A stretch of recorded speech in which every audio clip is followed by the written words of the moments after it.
여러분 안녕하세요. 만나서 반갑습니다. 여러분 혹시 이 경우에 해당되시나요? 영어 공부가 필요해서 열심히 처음에 시작을 했는데 중간에 그만두는 경우. 네. 혹시 이 경우에 해당되신다면 오늘 이 영상은 바로 그런 분들을 위한 영상입니다. 그래서 이 문제를 우리가 어떻게 해결할 수 있는지 그 방법에 대해서 한번 얘기해 보려고 합니다. 먼저 여러분 저에 대해서 잘 모르실 테니 제가 여러분에게 신뢰감을 드리기 위해서 저에 대해 소개를 해보겠습니다. 네, 지금 좀 버벅거리는 거, 네, 이해해 주시기 바랍니다. 제가 화면을 보고 얘기하는 게 익숙하지 않아서요. 아, 이제 저는 영어 소리가 되게 좋았어요. 그리고 외국 문화에 관심이 많았습니다. 자연적으로 그렇게 됐어요. 호기심이 많다 보니까요. 그래서 영어를 좋아하게 됐는데요. 이제 학교 다닐 때는 음, 영어는 그냥 하나의 과목이었어요. 영어 회화를 좀 더 본격적으로 배워보고 싶었는데 그럴 상황이 되지 못했습니다. 그래서 이제 고등학교를 졸업하고 대학교를 갔을 때 이제 제가 선택할 수 있잖아요. 그래서 휴학도 하고 영어를 본격적으로 좀 혼자 배워보기 시작했어요. 근데 어떻게 하면은 영어 스피킹을 굉장히 유창하게 외국인과 할 수 있을까? 나는 왜 이렇게 안 들릴까? 네, 이런 생각들 많이 하면서, 막 고심하면서 혼자 시행착오도 많이 겪어보고 했거든요. 그리고 그 과정에서 이제 외국인이 계시는 그 영어 학원에 등록도 해서 알바 열심히 해가지고 영어 학원에 등록해서 회화 수업도 하고 또 문제집을 사서 풀기도 하고 또 어떤 책을 사서 읽기도 하고 네, 여러 가지 방법을 시도해 보았습니다. 그리고 쉐도잉이라는 것도 해보게 됐고요. 어, 그때는 쉐도잉이 그렇게 잘 알려지진 않았어요. 일부만 아는 정도였거든요. 그런데 이 쉐도잉을 해야 되겠더라고요. 결국 영어를 말하려면 이렇게 어린아이가 말을 배우듯이 쉐도잉을 꼭 해야 되겠더라고요. 그래서 했는데 너무 어렵더라고요. 일단 너무 빠르다. 그리고 이게 혀가 꼬여가지고 그 발음이 잘 안 되더라고요. 네, 그래가지고 굉장히 어려웠습니다. 그러니까 저에게 맞지 않는 레벨의 그 스크립트를 가지고 쉐도잉을 하려고 했던 거예요. 그래서 뭐, 프렌즈는 재밌는데 그 대사가 잘 쉐도잉이 안 되더라고요. 네, 그래서 애먹었던 경험이 있고요. 근데 여차저차 해서 영어 실력이 늘었어요. 그래서 제가 음, 국내에서 있었던 국제 행사들의 그 통역 봉사 활동을 하게 됐어요. 이 통역 봉사를 하려면 인터뷰도 필요했고 또 서류 심사도 있었거든요. 네, 그 과정들을 통과하고 그 경험을 하게 된 거죠. 아시아 육상 경기 대회가 있었을 때 VIP 수행 통역을 했었고, 그리고 또 아시안 게임이 있었을 때 어, VIP 수행 통역을 했는데 인천공항에서 VIP를 영접해서 같이 동행하면서 통역이 필요한 순간에 도와드리는 그런 역할이었습니다.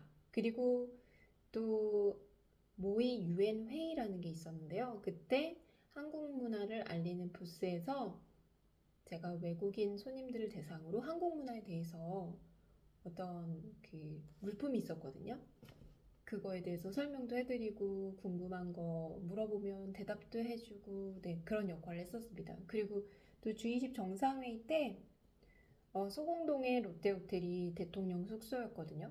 거기에서 이제 통역하는 역할도 했었고요. 이제 저는 전문 통역위원은 아니었으니까 통역하는 사람 아니었으니까 봉사활동을 했었어요. 네. 이런 기회도 있었고, 네. 그리고 제가 태솔 자격증을 가지고 있어요. 태솔이란 영어를 영어로 가르치는 방법을 배우는 그런 과정이거든요. 그리고 파닉스 전문가 자격증, 그리고 학습 심리 전문가 자격증, 영어 발음 전문가 자격증, 또 ECE 자격증이라고 해서 캐나다에서 쓰는 자격증인데, 네, Early Childhood of Education 이라는 자격증을 가지고 있습니다. 그리고 저는 이제 영어 유치원에서도 원어민과 같이 교사로 일을 했었고, 아주 어린 아이들부터 또 대기업의 임원들까지 1대1로 수업도 하고, 또 입시 영어도 지도도 하고, 과외도 하고, 이런 경험이 있고요. 그리고 이제 제가 캐나다에서 살 수 있는 기회가 있었어요. 그래서 거기에서 그 프리스쿨 반, 네, 거기에서 교사로 일을 했었습니다. 그래서 캐나다 친구들 대상으로 교육을 진행을 했었고요. 그리고 그 친구들의 부모님들과도 소통을 했었고요. 그리고 다양한 경험들, 재미난 경험들을 캐나다에서 했었고, 한국에 돌아와서는 영어 교육기관을 오픈을 했어요. 이 영어 교육기관에서는 파닉스 레벨부터 이제 시작하는 친구들이 실력이 엄청 성장이 돼서 나중에는 어떤 친구는 스피킹 대회에서 대상을 받은 거예요. 그런데 그 학교에는 대형 어학원을 다니는 친구들도 많이 있었거든요. 그런데 그 친구들을 다 제치고 1등을 한 거예요. 그래서 굉장히 부모님이 놀라하셨던 그런 경험이 있고요. 또 어떤 친구는 이제 팔에 부상을 입은 거예요. 그래서 깁스를 했는데 엘리베이터를 이제 어머님과 탔대요. 근데 외국인이 엘리베이터에 타더래요. 그래서 팔이 왜 그러냐 이제 물어봤나 봐요. 그래서 이 친구가 영어로 나는 팔이 이러이러해서 이렇게 됐고 지금 어떤 상태고 뭐 이러면서 계속 영어로 다 잘 설명을 해주더래요. 그래서 뒤에서 지켜보던 부모님께서 깜짝 놀라셨다고 얘기를 해주시더라고요. 그리고 이제 제가 가르쳤던 학생들이 이제 외부에서 영어로 얘기할 기회가 있을 때, 너 영어 왜 이렇게 잘해? 그리고 발음이 왜 이렇게 좋아? 이런 말들을 네, 많이 들었습니다. 특히 발음 좋다는 이야기를 많이 들었어요. 그리고 이제 한 교육기관에서 학습을 지속하다 보면은 그 학생들 부모님들께서 우리 아이가 객관적으로 어느 정도 영어 레벨을 갖고 있을까 궁금해 하시는 경우가 있으세요. 그래서 제가 운영하는 교육기관에서도 레벨 테스트를 했지만 좀 더 큰 교육기관에서 유료로 레벨 테스트를 하는 경우가 있거든요. 그래서 거기에 가셔서 테스트를 했을 때 상위 레벨이 나왔다고 합니다. 그러니까 객관적으로 이 친구의 실력이 이제 검증이 된 거죠. 그러면서 더 신뢰감을 갖곤 하셨습니다. 네, 이런 케이스들이 있어요. 그리고 이제 저는 성인 영어를 지도를 했었는데 어떤 분 같은 경우에는 토익 스피킹에서 원하는 점수가 안 나와서 이직을 못하고 계셨어요. 그런데 이제 저와 함께 수업을 했었고 이제 여러 가지 과제를 그분께서 성실하게 정성스럽게 다 수행을 하셨거든요. 그래서 결국은 원하는 점수보다 더 높은 점수가 나온 거예요. 그래서 굉장히 감사하시면서 즐거워하시고 좋아하셨던 기억이 있거든요. 그리고 한 분은 이제 한 가정의 가장이신데, 오픽 테스트에서 좋은 점수가 나오면 외국에 가서 발표를 할 수 있는 기회를 얻을 수 있었던 그런 상황이었어요. 그런데 이분께서 그 원하는 점수가 안 나와가지고 고전하고 계셨는데, 같이 수업을 하시고 본인도 열심히 이제 하셨는데, 오픽에서 원하는 점수가 딱 나온 거예요. 그래가지고 굉장히 기뻐하셨던 그런 경험이 있습니다. 네, 이런 백그라운드가 있거든요.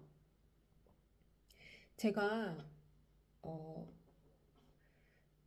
영어 교육에 오랫동안 이제 몸담고 있었고 다양한 경험을 했어요. 어린 아이부터 정말 어른들까지 60대 분까지요.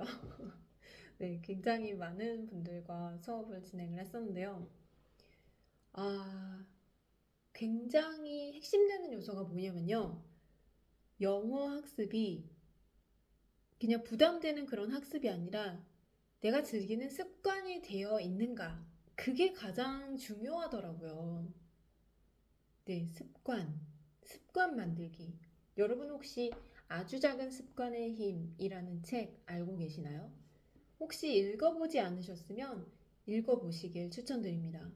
여기에서도 나오는데 아주 조그만 것부터 시작을 하는 거예요. 그러면 이제 일반적으로 사람들이 그거 가지고 뭘 하나. 그렇게 조금 시간 투자해서 뭐가 되겠어. 이제 이렇게 생각을 합니다. 예를 들어서 운동하는 거 한번 예로 들어볼게요. 처음에 2분, 5분을 투자하는 거예요. 근데 우리는 이제 뭐 운동을 이제 제대로 시작한다고 하면은 1시간 적어도 해야지. 적어도 30분이지. 그리고 멋진 그 체육관 딱 회원권 끊고 네, 이렇게 시작을 하잖아요. 이렇게 생각을 하고. 그런데 그렇지가 않다는 거죠. 2분, 5분부터 시작을 하자. 대신 매일 꾸준히 계속 하는 거예요. 그런데 이제 반복하다 보면 지겹잖아요. 또, 또? 그런데 이제 그 안에서 뭔가 나름대로 컨텐츠를 좀 다양하게 할 필요가 있겠죠. 그러나 여기서 중요한 것은 이제 계속하는 거다. 계속하는 과정에서 그 내공이 쌓이는 거예요. 점점 내공이 쌓여서 나중에는 이게 10분이 되고 20분이 되는 거죠. 서서히. 그러나 중요한 것은 여기에서 의도적으로 그렇게 시간을 막 늘리는 데 초점을 맞추기보다는 일단 나는 이걸 맨날 하는 사람이야. 아이덴티티를 딱 만드는 거예요. 나의 정체성을요. 맨날 한다. 나는 운동하는 사람이야. 나는 영어 하는 사람이야. 영어 말할 줄 아는 사람이야. 영어 좋아하는 사람이야. 이런 아이덴티티를 만들어가는 거예요.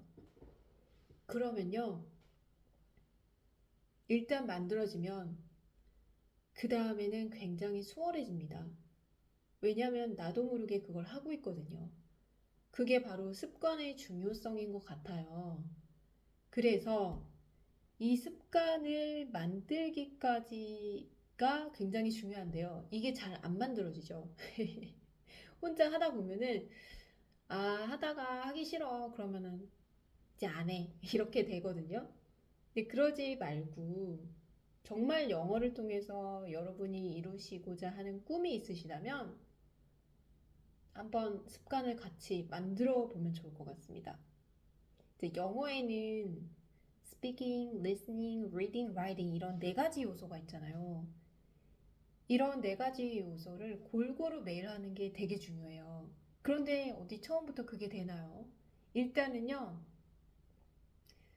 듣기부터 시작을 하는 거예요. 네, 듣기부터. 왜냐면요, 어린아이가 언어를 배울 때 처음에 듣기부터 하거든요. 이제 응애응애 아기가 태어났어요. 그러면은 그 아이는 말을 못하죠. 옹알이, 무슨 말인지 알아들을 수 없는 외계어를 막 합니다. 네. 그런데 이 아이가, 1년, 2년, 이렇게 시간이 지나가면서 엄청 듣기를 많이 하거든요. 주위 사람들로부터. 그러면서 이제 귀가 트이는 거죠. 이 소리와 이 소리는 다르구나. 이거와 이거의 의미는 다르구나. 이때 엄마가 뭐라고 하시는구나. 엄마 입은 뭐라고 어떻게 지금 생겼지? 어떻게 지금 입모양이 변하고 있지? 이런 것도 이제 유심히 본단 말이에요. 나중에 시간이 지나가면서. 네, 이러면서 이제 소리를 인식하게 되는 거거든요. 그래서 여러분 뭐부터 해야 될지 모르겠다. 그러면요. 일단은 들으시기 바랍니다. 그래서 2분, 5분 이렇게 시간을 정해 놓으시고 나 오늘 5분 들었어. 유튜브 내가 좋아하는 거 영상 5분 봤어. 그러면 잘하신 거예요. 네. 축하할 일입니다. 그래서 오늘 하시고 체크하시고 내일 또 하는 거예요. 내일 또 하고 모레도 하고 이렇게 맨날 해 나가는 거죠. 이렇게 시작을 하시면 되겠습니다. 그런데 사람에 따라 물론 다를 텐데 저는요 리딩에 좀 집중을 하고 싶어요. 그래서 리딩 습관을 기르고 싶어요. 어느 정도 리스닝하고 또 스피킹은 좀 되거든요.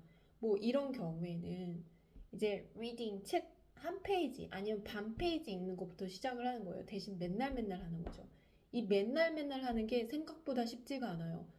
왜냐하면 우리는 수없이 많은 변명들을 만들어내거든요. 아, 오늘은 피곤해서, 오늘은 일이 많아서, 오늘은 날씨가 안 좋아서, 여러 가지, 네, 변명할 거리들을 만듭니다.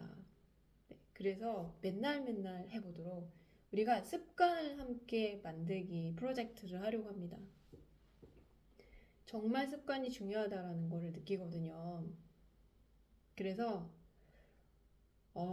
이 습관 형성 프로그램에 같이 참여하실 분은 제가 아래에 링크를 달아드리겠습니다. 거기로 가셔서 참석하시면 좋을 것 같아요. 그래서 한꺼번에 많은 인원이 하기는 어렵고 제가 이제 어느 정도 신청하는지 한번 보고 적당한 선에서 좀 마무리를 하도록 하겠습니다. 그래서 한번 경험해 보시고 이 습관 형성하면서 저는 오늘 어떤 유튜브 영상, 영어 영상을 뭐 몇 분 봤어요. 저는 이 책을 뭐 몇 줄 읽었어요. 아니면 이게 제가 쓴 영어 뭐 일기예요. 영어 뭐 메시지예요. 아니면 뭐 이 정도 영어 말했어요. 이런 것들을 다 인증샷이라든지 인증할 것들을 올리는 거죠. 그래서 같이 격려해주고 우리가 같이 습관으로 만들어가는 거예요. 한번 이거를 해봤으면 좋겠고요. 이걸 통해서 여러분의 습관이, 영어 습관이 길러지고 또 그걸로 인해서 여러분이 영어를 좋아하게 되고 영어를 통해서 꿈을 이루시길 바랍니다. 여기서 또 한 가지 팁을 드리자면 어떤 영상을 봐야 되나요? 어떤 매체를 접해야 되나요? 이럴 때 내가 가장 좋아하는 것과 영어를 연결시켜 보세요. 예를 들어, 나는 요리가 굉장히 좋아. 그러면은 요리를 영어 콘텐츠로 만들어 놓은 그런 유튜브 영상들이 많거든요. 뭐 미국에서 만든 거, 영국에서 만든 거, 프랑스에서 만든 거, 딴 나라에서 굉장히 많은 영어 콘텐츠들을 올렸거든요. 그래서 그런 영상들을 찾아보세요. 그러다 보면 어떤 사람들은 굉장히 빨리 말하고 어떤 사람들은 저 정도는 괜찮겠다 싶은 정도로 말하고 어떤 사람들은 뭔가 나랑 안 맞는 것 같다 이럴 수도 있고 그래서 여러 컨텐츠를 보시면서 나랑 맞는 걸 찾아보시는 거예요. 그래서 그거를 한번 보시기 시작하세요. 일단 내가 관심 있어 하는 영역이면 이해가 안 가도 일단 화면은 보면서 이해할 수 있잖아요. 그래서 관심이 갑니다. 이해하고 싶고. 이게 되게 중요해요. 그냥 나랑 상관없는 그런 이야기들이 들려오는 그런 컨텐츠 말고요. 내가 정말 이해하고 싶은 거, 이런 것들을 시작하는 거예요. 여러분, 한번 같이 해봤으면 좋겠습니다. 네, 어떠세요? 여러분, 관심 있으시면 신청해주세요. 바이바이. 다음 컨텐츠에서 만나요.